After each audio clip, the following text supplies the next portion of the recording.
Ari, and this is Mr. Pat was just here just a second ago. Can anyone find Patrick? We're trying to start the Cool Kids Welcome. Did somebody ask for help? Because Spider-Man is here. I was actually looking for Patrick, but since you're here, Spider-Man, you might as well help us with the welcome. So what do you need help with? So basically, we want to greet the kids with a Cool Kids Welcome. So you can help me with that. All right, let's do it. All right, cool kids, get off your couch. Get up. We're waiting. Up. All right. Cool kids, how are we feeling? Fantastic, terrific, great, all day long. Whoa. That was so awesome, but Spider-Man, we have some guests that are visiting us for the very first time. So if you're tuning in for the very first time, we consider you special. You are our VIP, very important people today. And so we want to make sure that you are greeted with our warm welcome and you know the moves to join along with us. So I'm going to teach you the moves and Spider-Man here is going to demonstrate it for you. All right? All right, let's go. Cool kids, how are we feeling? Fantastic with the right, terrific with the left. You're going to do alternating arms. Great all day long. Stump. Matrix. Whoa. That was great. All right, I think they're ready for the real one. All right, let's stretch a little bit. All right.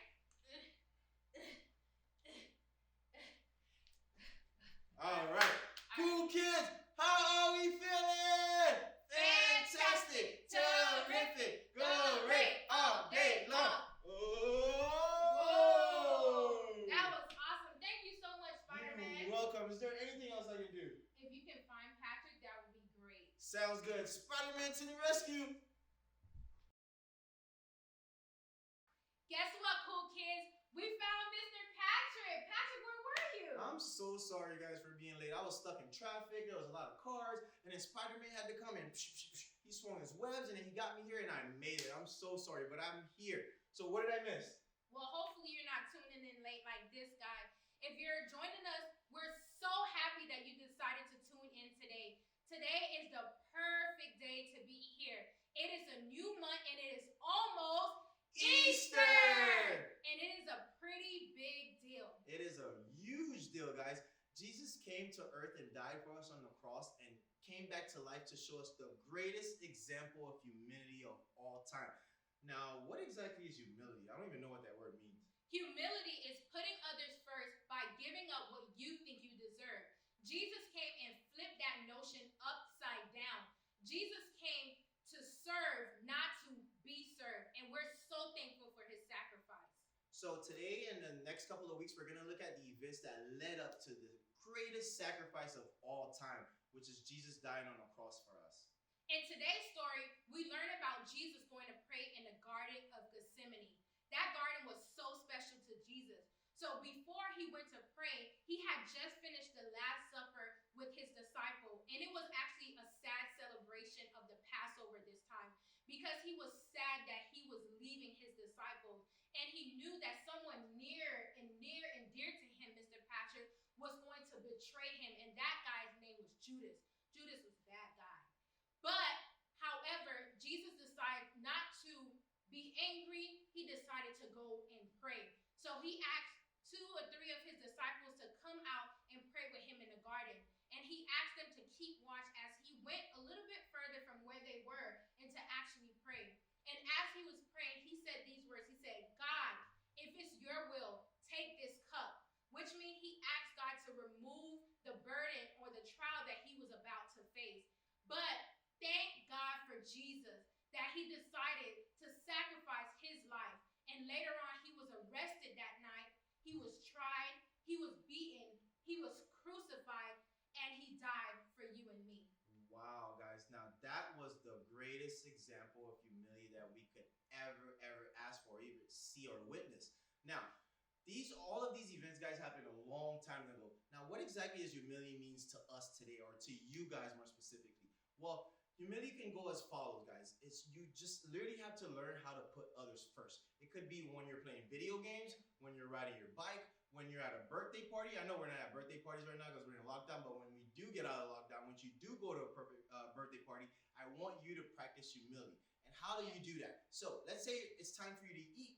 Well, you can let others get in line before you and you eat after them. That's putting others before you. If you're going to play some video games, well, maybe you let your friends play before you and then you play after them. That's putting others before you. If you guys are going to ride a bike, I'll let Miss Marie ride a bike before I ride because that's putting her before me. So bottom line, guys, put others above yourself, okay? And that was so great, Patrick. And we want to remember to put others first in everything that we're doing. And it's almost time for us to end, but it's a very important time. It is time for our memory verse. So our memory verse is actually from Philippians chapter 2, verse 3, and it reads as follows. Don't do anything to get ahead.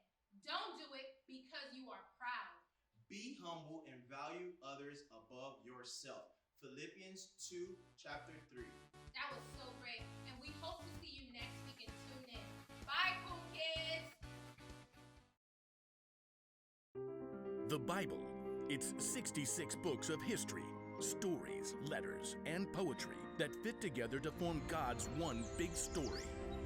The epic adventure of how He created us and loves us so much that He made a way to rescue us.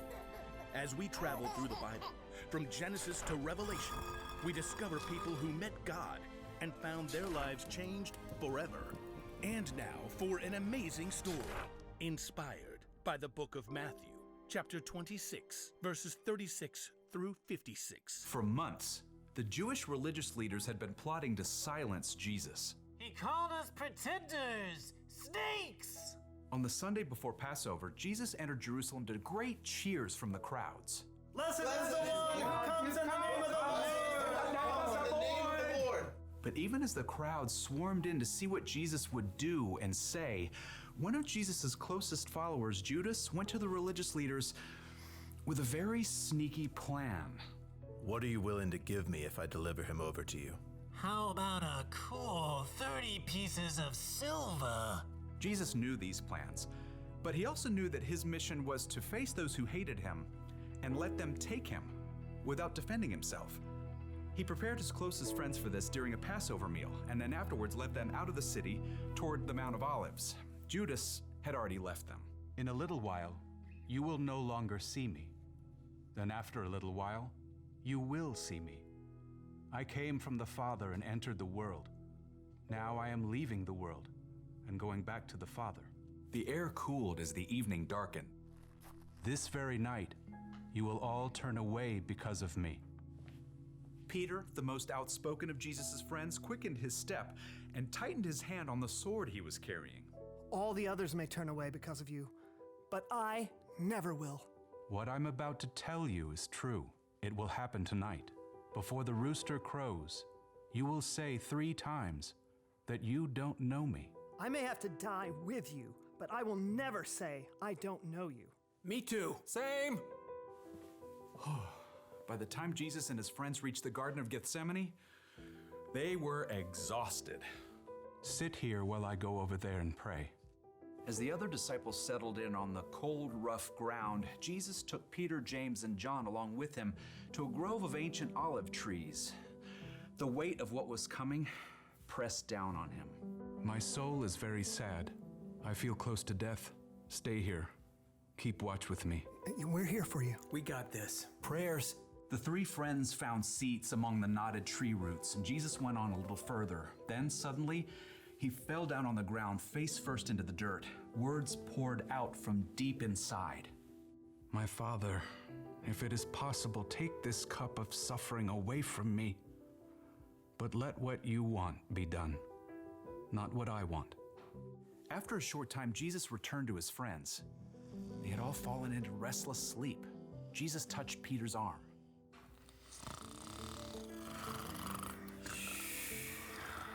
What? Huh? We're just praying. Couldn't you men keep watch with me for 1 hour? Watch and pray. Then you won't fall into sin when you are tempted. The spirit is willing, but the body is weak. We'll stay awake this time. Got you covered.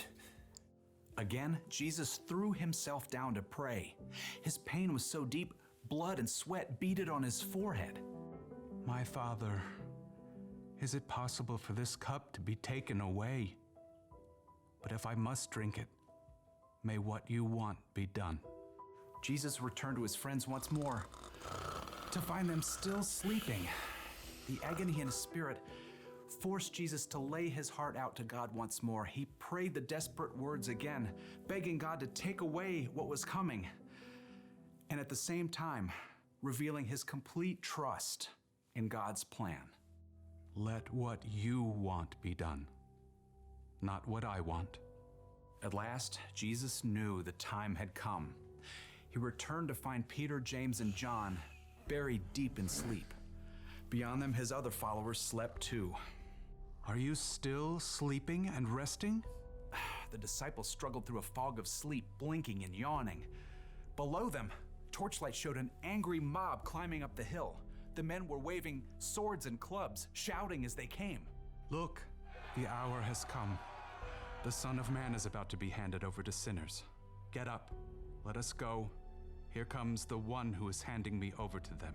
Jesus' friends staggered to their feet, and Peter clutched his sword. As the mob marched closer, they could see the man in front of the mob. It was their friend Judas. Judas? What are you doing?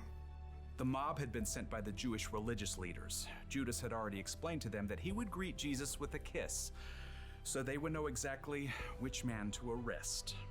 Greetings, teacher. Judas ignored the other disciples and went directly to Jesus, kissing him on the cheek in greeting. Jesus drew back and looked Judas directly in the face. Friend, do what you came to do. The mob surged forward as the disciples just stood there, frozen and confused.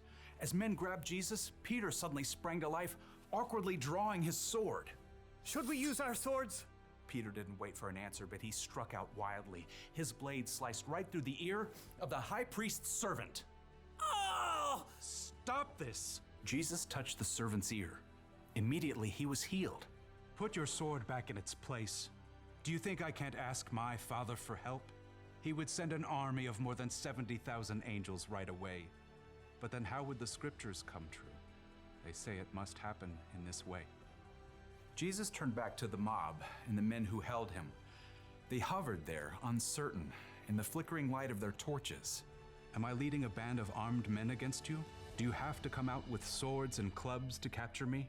Every day I sat in the temple courtyard teaching, and you didn't arrest me. But all this has happened so that the words of the prophets would come true. No one could respond to Jesus. Instead, they arrested him and led him away. And his friends who said they'd be with him through anything ran away. Jesus made the choice that would bring life to everyone, but that would cost him everything.